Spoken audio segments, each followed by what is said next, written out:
So I'm not going to tell you what's best for you.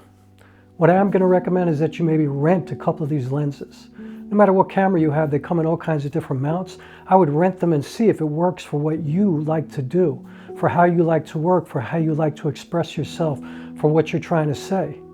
You know, don't just shoot anamorphic because it's cool.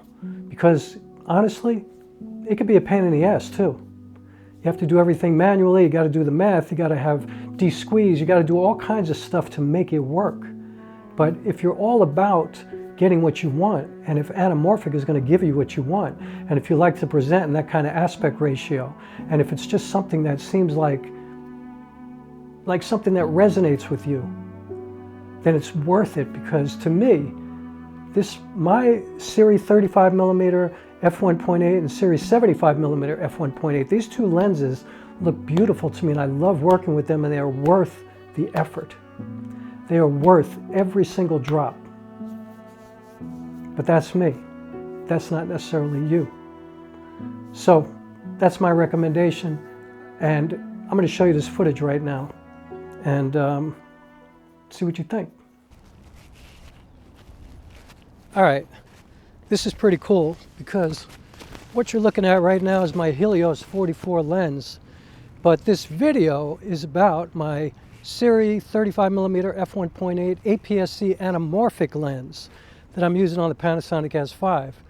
I did some shooting. We had some serious, severe flooding up here, and I had some stuff on my mind. I decided to shoot a video, and so I decided to use the anamorphic lens, and I'm actually getting ready to do a project with just the Sirui 35 and the 75, the two APS-C anamorphic lenses with my S5. So that's pretty cool. The next video I share is going to be about this Helios 44, which is really kind of weird when you get it. Like, the way the aperture ring works is something that you really got to learn before you use it. It's really complicated, but once you do use it, it's totally worth it. It looks incredible. I really love it. I got it for 65 bucks from some guy in Canada. I love this 35mm anamorphic. You never know what kind of flares you're going to get depending on the lights and what's going into that lens.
So that's all I'm going to say for today.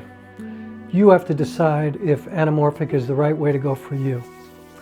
You know, you have to make sure that you either have a camera that has anamorphic support, or you might have to get an external monitor so you can actually see what you're doing. You have to manually focus.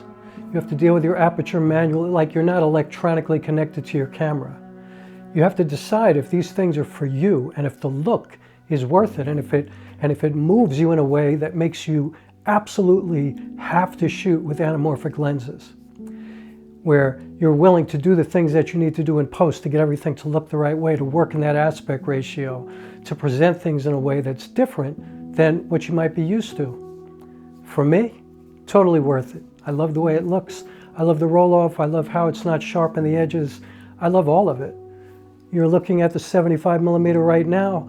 The footage that you saw was in a 35mm Sirui, both f1.8 APS-C anamorphic lenses, working with the Panasonic S5, the original. I appreciate you being here. Again, I would never tell you what to do. Personally, I highly recommend it. I love shooting in this way. I love the way it looks.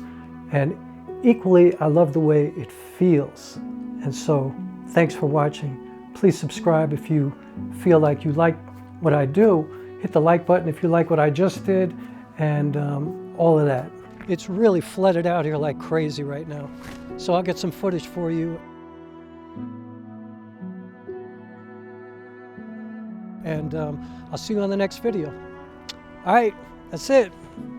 We're done.